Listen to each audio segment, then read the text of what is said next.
Hey everyone, this is Lucas Bagno, an investor at Village Global, and I'm here with my co-host Ian Cinnamon. Welcome to Solarpunk. In this podcast, we cover topics related to space and defense and discuss how technology can contribute to a better and safer world. Alex Moore focuses on incubating companies through 8VC's Build program, defense, building talent networks, and fundamental operational support for the portfolio. Alex also focuses on enterprise and seed stage investments. Prior to joining 8VC, Alex was a startup operator for 12 years. Alex was the first employee and director of operations at Palantir Technologies, building the team from one room to 350 people, $100 million in sales. Alex co-founded Backplane, a social media analytics company, and NodePrime, a cloud automation company, which was acquired in 2016 by Ericsson. Following his operator career, Alex invested in over 50 seed stage companies. Alex sits on the boards of Palantir, Epirus, Premise Data, Nihilus, Questar, Anduin Transactions, and Field Guide. Alex, thank you so much for joining us on Village Global Solarpunk. Welcome to the show. Thanks. Happy to be here. Amazing. So given all of the investments that we just talked through, including 8VC's investment in my old company, Synapse, how would you describe your investment focus area? What exactly are you looking for when you're looking to invest? Yeah, I mean, there's kind of the broad strokes of what 8VC does, which is basically investing on this idea of companies that are, making some accretive use of data model ontology, or sort of going deep on an industry workflow and building a platform on top of that. As the seed and incubation person at 8VC, I maybe take like an even more broad purview on this, and that there's kind of the core thesis, but we also do a lot with like defense or like interesting hardware stuff. Done some stuff in batteries, done some stuff with defense and other areas. So yeah, on my side, it's basically looking for really brilliant operators, special people.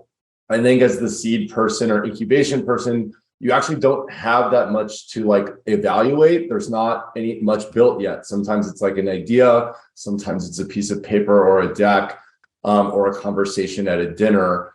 So you're left more, I think, with evaluating the person and trying to find people that have a pants on fire, something burning in their heart, or whatever the analogy is. Of something special that they really want to change for the world. So I definitely embrace that, and that doesn't go against the firm's methods or anything like that, but it really goes into just who is this person? Why are they special? What is their actual motivation?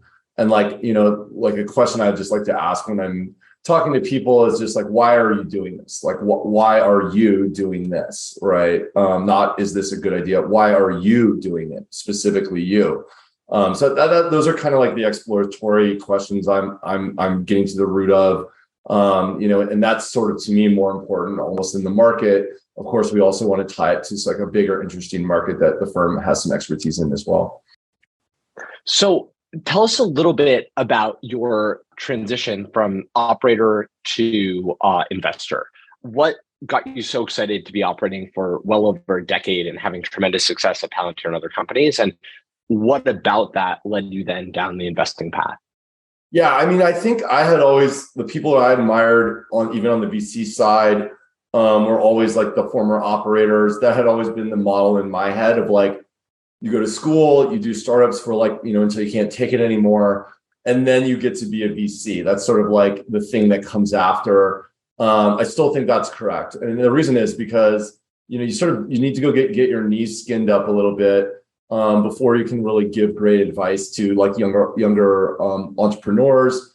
So I wanted to like make sure I was like pretty deep on that bench in terms of having like very thorough experiences where I've seen a lot of stuff like you need to be answering a question like, what do I do if my lead engineer wants to quit, right? What do you do? What do you do if your engineering director disagrees with your CTO on the product direction or architectural decision? Like all those hairy questions. How do I compete in the marketplace? How do I differentiate? How do I build a culture? Like, if you haven't like built a culture, why would you be able to advise someone on how to build a culture, right? So to me, it's like always seems super obvious. So, Alex, going off of that, how would you say that your learnings from Palantir, being there at day zero and then also being there now at the board of a public company, translate to your investments at 8VC? That's a great question. I think it's really just about having like these like monstrously large missions that sound like kind of crazy, but then actually like, Palantir, we sort of accomplished a lot of the things that we wanted to originally when we were originally like, we're going to run the government and then we're going to like help be a system of record for data for like all these Fortune 500 companies and like every department of the government, all the departments of the allied governments. And like that sounded sort of like crazy when you're 22 and it's 2004, right? So that is crazy or whatever. It sounds crazy now, right? In 2022. So I think like, yeah, having that experience, going through the process of actually like, suffering through or sort of doing all that building for those 5 years kind of gives me like a pattern match or whatever you want to call it, or like an ability to understand or ask questions around like really, really big missions and like who's crazy and like how many people actually have these really, really big missions. And sort of how serious are people. So it's sort of a map, I think, for me on investing, around finding like special entrepreneurs and having large missions, and then also just like daring people to have really big missions too. And sometimes you have to like sort of dare someone and just expand their purview like one more frame. And then they go, whoa, you're right. I could apply this technology even to other markets or something like that. So I think the Palantir folks, as probably like folks from other big successful companies, gives you a little extra confidence or like tools or whatever you want to call it, to talk to entrepreneurs, understand what their missions are. And then also just like, it helps you like believe too, because you actually, I got to be a part of something big. So I like sort of believe. Really cool to have that as like a memory bank of in a certain way. Awesome. Alex, one of the areas of interest that you mentioned that you have at 8VC at the beginning is defense. Can you dive a little bit deeper and explain what specific areas of defense makes you excited to invest, and where do you see white space in the sector? Yeah, absolutely. So there's like first thing, like just setting the table. There's like this big mistake people who are new to defense make whereby they sort of think that defense investing has a similar investing geometry as, say like enterprise software or SaaS. So like the way like enterprise software SaaS works is like, you put in 2 million, they build you like sort of a prototype, they get a few customers, a little bit of revenue, then you put in 10 million, they scale it out, then you put in 30 and you go from there. Now on defense, it's actually like radically different than that. My thesis is that in defense, it takes $1 billion with a B to IPO a defense company. The reason is a fewfold. Like first, there's this thing like called the Valley of Death. You can build prototypes, but then you sort of have to get into budgeting cycles. You have to get into programs of record. You have to get into DoD budgets. Things have to sort of like work out with congressional budget cycles. There's politics involved. There's DC lobbying involved. There's all this other stuff. You have to get like ITAR licensing. You have to get all these special approvals. And so it's sort of like the 2-10-30 model breaks. So sort of like when you see these new firms coming into the defense, if they're just running around writing a lot of $2, $10, and $30 million checks, I actually think they're going to fail because that doesn't fit the geometry that's the reality of the situation. So you look at a company like a Palantir, you look at a company like an Anduril, our new one's Epirus. These companies, the first two and specifically have raised about, over $1 billion. That's what it takes, right? Like, especially if you're building hardware. So this is a confounding problem for a few reasons. One, you really have to be right on like what you're building. You have to be building something that is probably a platform. You have to be building something that can handle a lot of the different needs for the DoD. Perhaps be sold abroad to like allied governments. So that's hard, right? Because there's a lot of areas where I feel like people are building parts of systems. They're running out there. They're doing like traditional software geometry investing 2-10-30, and it's just not going to work, right? They haven't built out their sort of their DC lobbying team. They haven't built out all the licensing and their SCIFs and their all of their other things you need. Because we went through it ourselves, we had to raise $1 billion. That's kind of what it took to get the thing across the line. And I think Palantir is still trying to get across the line in certain ways, get into certain programs, expand into certain budgets, et cetera. And that's, we're in year 17 or 18 there. So I think that's the first thing, is just clearing up that misconception on defense investing. So instead of VC firms like competing with each other, in fact, what they should do is team up, which we've done with Founders Fund a few times, and pick certain projects, for example, Enroll with us in Founders Fund, and just put in a huge amount of money. I think we have 100 million in Enroll or more. And then, we have a new one called Epirus. We got 100 million in, which is, we've raised 250 million on that. They'll probably be over $1 billion by the time we get it out. Really important to understand, the traditional models of VC don't work on defense. For that reason, our portfolio reflects that thesis, where I have maybe 6 or 7 companies in the portfolio. 2 of these have $100 million in them. We're incubating the third one, which we'll probably end up putting $100 million into. And then I have 4 that probably have like less than 3 to 5 million in there from 8VC, where we're just kind of a fly on the wall. We're helping out from the side.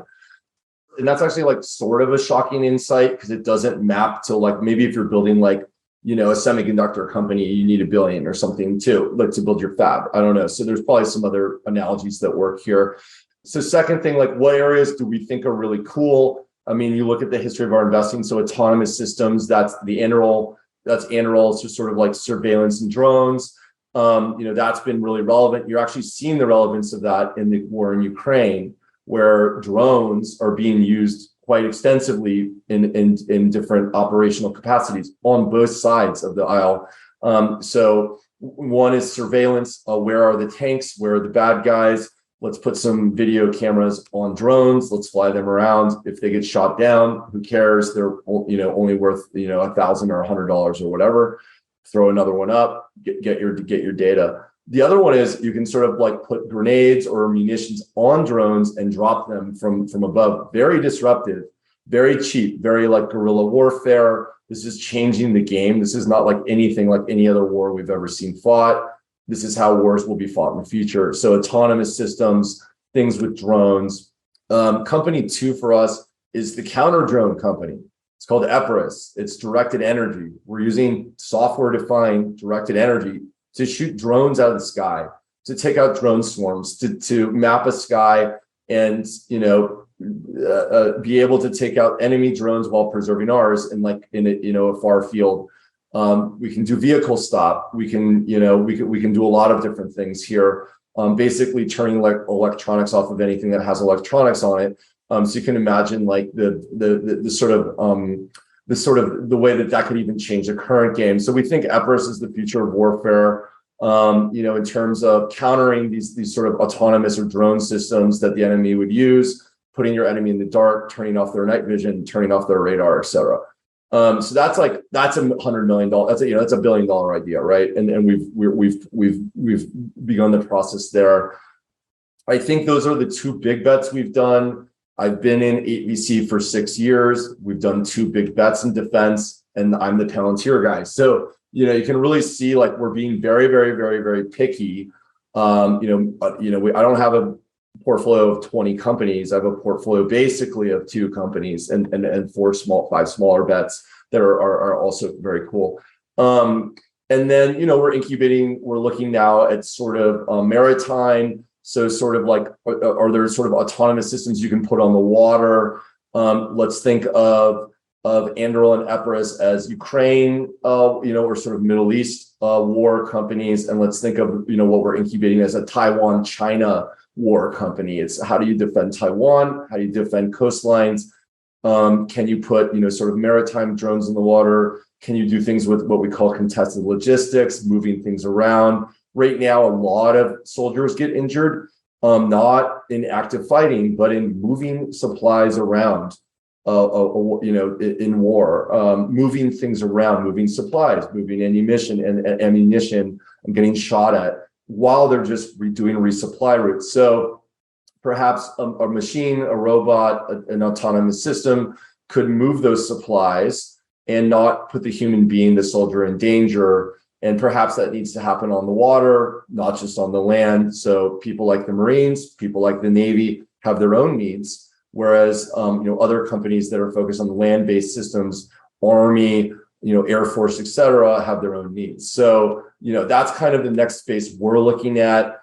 There's a lot going on, I think, with AI and ML and sort of computer vision companies that are sort of dancing around the DoD right now. I haven't found one I want to put $1 billion investment into, but I'm sure we will see those. There's some very interesting companies that have raised very large rounds in those spaces as well. So, quite a lot of exciting things, but the key takeaways here are like invest in geometry and sort of systems or companies or ideas that can be durable for multiple decades, which is sort of how long military systems get used for. So you sort of want to be imaginative and then be able to go big and invest. It's a pretty interesting space in that way. So Alex, when you talk about this investment geometry, right, you mentioned things like really understanding how to do lobbying correctly, government contracting, getting to the right program of record. If you had the power to change how government contracting and procurement and acquisitions worked, I'm very curious what you would change. And two, do you think that would change the investing geometry of companies in the defense space such that they maybe didn't need $1 billion invested in order to kind of reach that self-sustaining fruition public entity point of view? That's a really good question. Yes. So the way that it needs to be reformed is that we need to move away from this rigid line item, this sort of line iteming of the DoD budget. Right now, acquisition officers, of which we've spent extensive amounts of time, in particular in the Air Force with General Holt, who's sort of one of the most innovative people in the history of the DoD. And we had a lot of these discussions with him and all of that. But basically, right now, contracting officers are not allowed really to be entrepreneurial. What you want to have are budgets, which can be used flexibly and in a way where cost savings can be achieved. If, perhaps you can, have a program, you can buy a solution that's a little cheaper than the budget says. And then if you could repatriate or move that money that was left over back into a central pot that could be used for more innovative technologies, AKA startups, and sort of jumpstart, number one, cost savings to the taxpayer. That's really important. And two, just moving money to where we know it needs to be versus living in this world where we basically have to wait 2 or 3 years to get high priority things into new budgets. So that, we're 2 or 3 years behind people like the Chinese, where they don't have quite as many of these problems because it's not this rigid budgeting thing. So if they want something, my assumption is they can procure it right away. They can cut through red tape. We don't have essentially a system to cut through all that red tape right now. So you're right. So then that forces the venture capital community to put together this war chest of money to wait out these cycles or to try and accelerate them, through different programs. The military knows about this problem. The military these are all really smart people. They're actually very innovative. A lot of these people have actually physically fought in wars. They've firsthand problems, have experienced problems firsthand. So they know what they want. They want to get these new technologies in there quicker, but we're sort of hamstrung by the sort of the Congress, sort of the way our laws are set up. And there's it sort of goes into political issues and such, but what we have now is they call it the quote color of money. And they say, well, these dollars are for this budget and you have to spend them on that. And it's like, well, why can't I just move some of those dollars into the more high value, high leverage technologies that came out within the last 2 months, right? And get them into Ukraine or get them into the Middle East where our soldiers are located. Why am I waiting 2 years to get new software out there? That's crazy, right? So there is a possibility for reform. What we have now is a system that Eisenhower discussed of the military industrial complex, where we have entrenched monopolistic companies, the prime contractors, Boeing, Raytheon, Northrop Grumman, et cetera, who, have been built and, they almost reflect a government bureaucratic structure where they're designed to optimize sucking out dollars from this broken arcane system. So this is very, very, very tilted against startups. And that's why defense has traditionally been a horrible space, because it's been really set up to reward the defense industrial complex, right? And so that's a reality that we're still dealing with now. There's a lot like Ash Carter, General Holt from the Air Force. There's a lot of these sort of hero type people, Mike Brown, who have worked as sort of warriors on the inside to try and get these reforms, to make noise about it. There have been new programs set up like these SBIRs, AFWorks, and others, Naval X. There are different groups who are helping with innovation, who are there specifically to help startups accelerate, move faster. And then we have our own critiques on the SBIR program that would make it better too. But the government, there's sort of like the immune system here of the government is like trying to respond to this virus that really wastes taxpayer dollars and ties us to decades old systems of hardware that require extensive maintenance, that are not relevant to modern challenges, that don't speak to sort of drone or autonomous system warfare, that don't make use of good software because the primes can't build good software. They can build good hardware, but they can't build good software. So like there is this like big gaping gap where Silicon Valley can step in. We're good at software. We're the best at software. These other companies suck at software. So like we should be building all that software. We should be financing companies that can move quickly into getting deals, revenue. But right now we're sort of stuck. We're in the transition. We're stuck in the old ways. So that forces in this sort of perverse funding geometry. Having said that, defense investors like me are not discouraged. We're sort of here for the ride, and we want to help out. We spend a lot of time with generals, a lot of time with government people to help them understand how bad this is, and that reform would really go a long way. So we're working on it. So, Alex, to dive a little bit deeper on the geopolitical context that you mentioned, and when you look at the United States today, what keeps you up at night?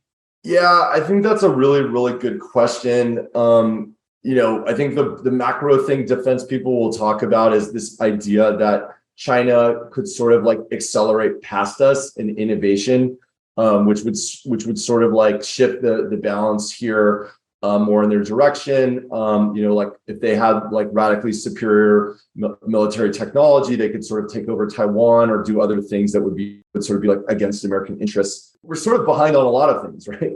We're, I wouldn't say behind, but we have areas, on the software side, I think like logistics we have terrible logistics. We need to have better usage of basically everything across the board, right? We need to have, like Palantir solves a lot of the basic sort of intel and data analysis and a lot of these issues. So thank God for Palantir. But there's just like essentially on most of these, most of these subsectors that we look at, like there's just a lot more that needs to be done. I think like the call to action, or so to speak, like I am an optimistic person, so it's almost hard for me to answer negatively tilted questions because I'm a perennial optimist. But I think we're seeing more. What I'm excited by is seeing things like a lot more engineers out of Silicon Valley interested in building in defense. And 20 years ago, it was like scary because like defense wasn't cool. Like it was like cool to like work at Google or Facebook or something. And then like those employees would always like rebel, and they're like they didn't want to help the government. Like it's almost like they're anti-US government, right? It's like this sentiment of like anti-US government was just appalling to me and pathetic. But I don't think we have as much of that anymore. I think there's the group who never wants to work on weapons. Like I understand that, but I think it's becoming cooler to like build things for the military. It's becoming cooler to build things for the DoD. So we're going to see, computer vision, AI, ML, autonomous systems.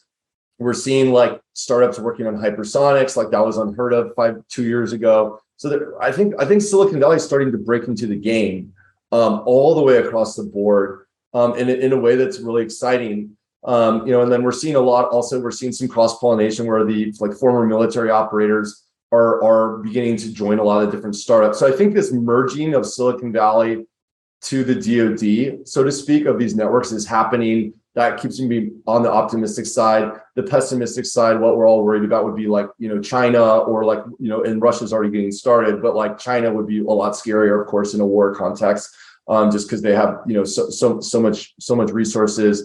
They have the engineering, and they don't have all this, they have their own version of bureaucracy, but it seems to be able to, when they need to get things done, they can get them done. And ours of sort of going into this world of, sort of hamstringing ourselves would be like, that would sort of be the scary future.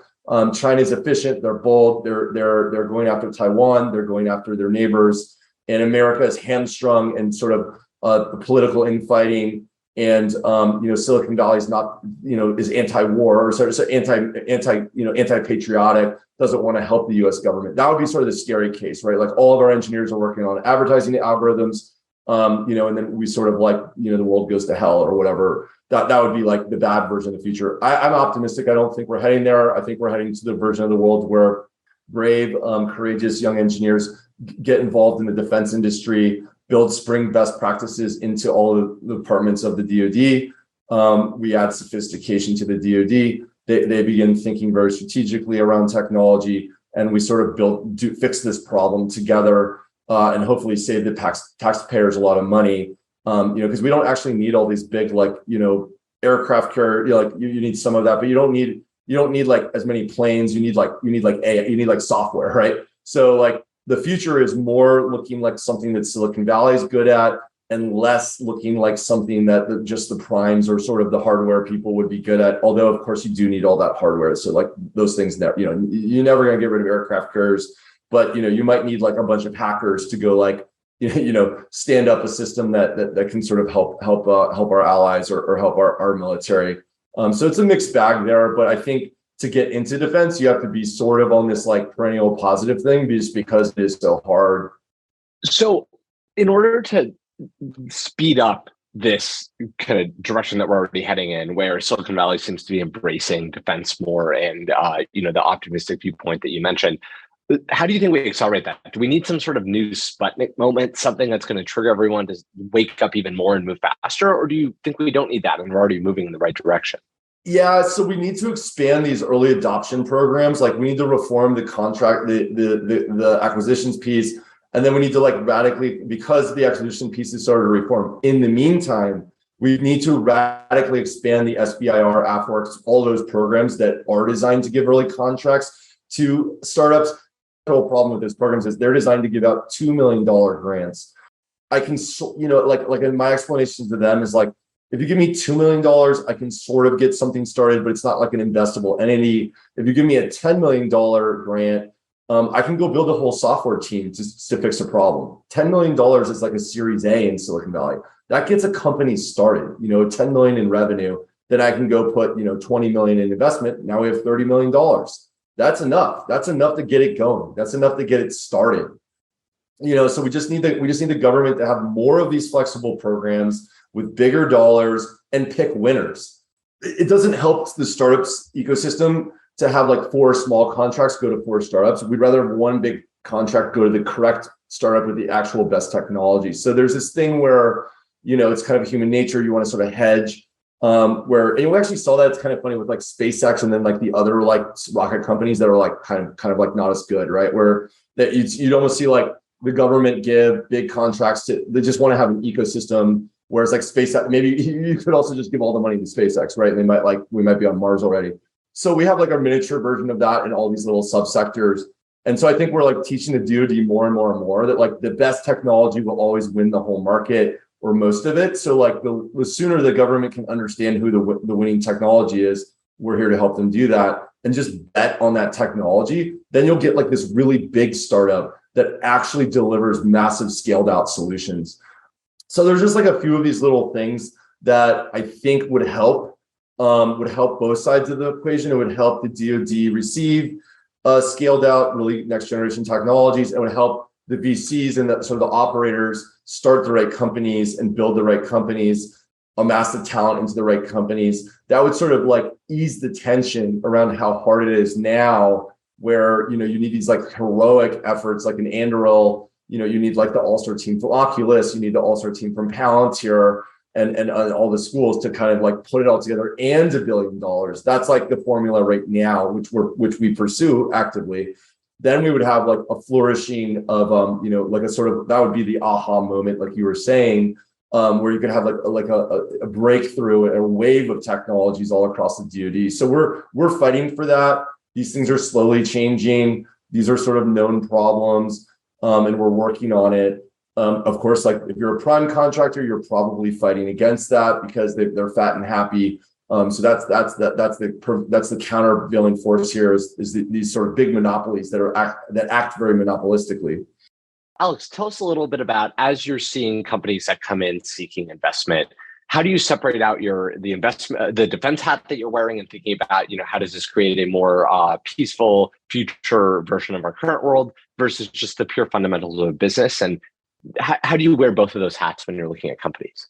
Yeah, I think that's right. I think when there's sort of like putting the defense hat on, you're sort of looking at like, what is the breadth or scale of this? Is this a technology that can be put in like different form factors? Is there an underlying thing that can be sort of applied or reapplied in different use cases or over time, right? So, like at Epirus, we have this power chip. It helps create a lot of extra power. That makes sense for directed energy, but also makes sense if you're like running a data center, or if you're like have a radar system or something. All of these things have power chips. So we have this innovation on the power chip level, which we're going to apply to like clean energy and all kinds of different sectors later in the game. That's exciting. They call that like dual use technology. So technology that can be used for the DoD and that has an interesting commercial application. I think that's like the number one thing most defense investors will say that they're looking for. What is the dual use case for this technology? On the other hand, there are, companies that are sort of pure defense and like those can be exciting too. But then you want to see that they're sort of building like the biggest possible use cases in the defense industry, because that revenue is so lumpy and, as I described earlier, difficult to get to. So you'll see a lot of like commercial companies that sort of grow a defense arm later, or companies that start in defense and then break right into commercial.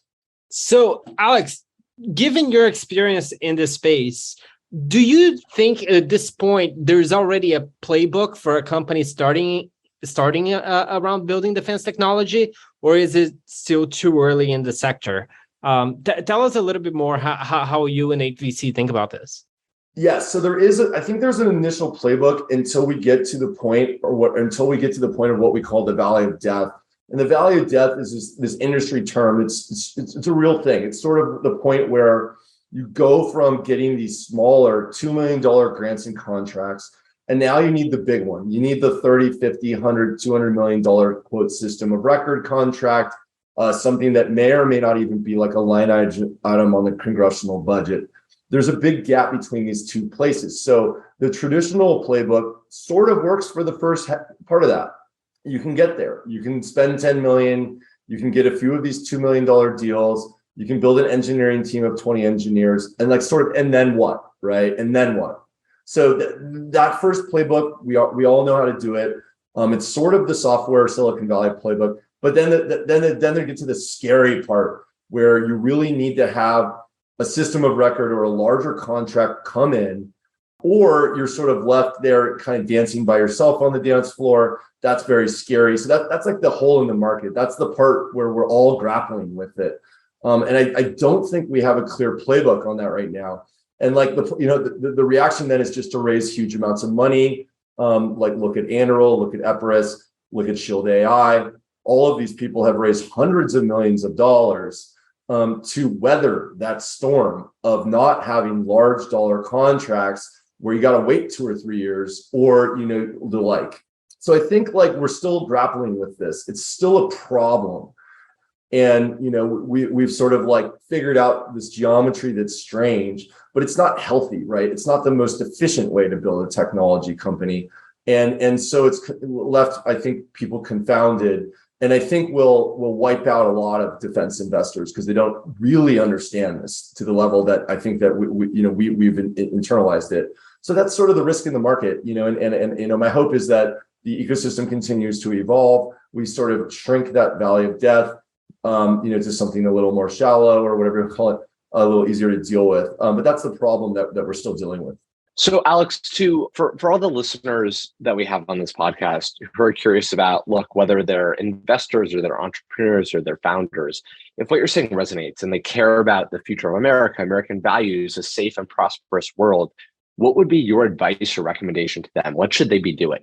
Yeah, I mean, I think, okay, so it's kind of interesting is that the DoD has different groups within it that write out what they call solicitations. Solicitations are formal calls to industry on technologies the DoD would like to use or that they would like to have that they do not currently have. Very interesting. So the government is constantly telling us, technologists and entrepreneurs, what they need, right? So it's kind of cool. Like this is actually the part that's sort of it's optimistic for me. So I think like first thing you do is read the solicitations, subscribe to these lists where they email them to you, talk to operators, talk to people in the military. These people are accessible. You can get to them.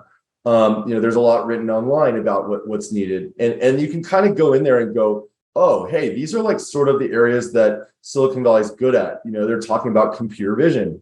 Hey, like we're pretty good at that. They're talking about AI. They're talking about, building, autonomous systems. Well, what if I just came out of, a self-driving car project? Well, you probably know better how to build autonomous systems than anyone. Right? Like maybe you could go do that for the DoD, build a company for the DoD that does that, right? So I think there is a strong skills match to the problems that they are saying that they have. So I think I'm very optimistic in that way. And then of course you just want to pick the bigger challenges. So you go build something, you get, there's a lot of revenue on the other side of that. You're scratching the big itch. But there's some health around the government communicating what their needs are. There's a lot of sickness around the acquisitions actual process, but there is some health on them describing what they think the challenges of the future are. And I think that's because there's a lot of really smart, sophisticated people in the DoD. This is not like a group of dumb government bureaucrats. This is a group of like really smart people. They went to all the same colleges that the Silicon Valley people went to. They just ended up in the military, right? You know what I mean? So it's like, these are smart people. And we just need to spend more time with them and listen and build things for them and also share what we're good at and say, hey, we actually already do some of these things. We already built that. Why don't you guys use this product that we already built? So some of this is a discovery problem. Absolutely incredible advice, Alex. I think everyone should go and be looking at that and being well aware. Thank you so much for joining us on the Village Global Solarpunk podcast. For anyone listening, how can they find you? You're on Twitter, social media? What's the best way for someone to kind of learn more about how you think about the world? Yeah, the best way to make contact with me is just I'm at Austin Giraffe on Twitter. You can just like DM me there, follow me there. I'm not a huge Twitter person, but I do reply to everyone who contacts me. You can contact me on LinkedIn as well. I do check my LinkedIn messages as well and try and be interactive. And then I think we have some ways in on the ABC website, abc.com. Amazing. Alex, Wonderful. Thank you so much for joining the show. Awesome. Really enjoyed it and excited to just be a part of what you guys are doing. And thanks so much for having me.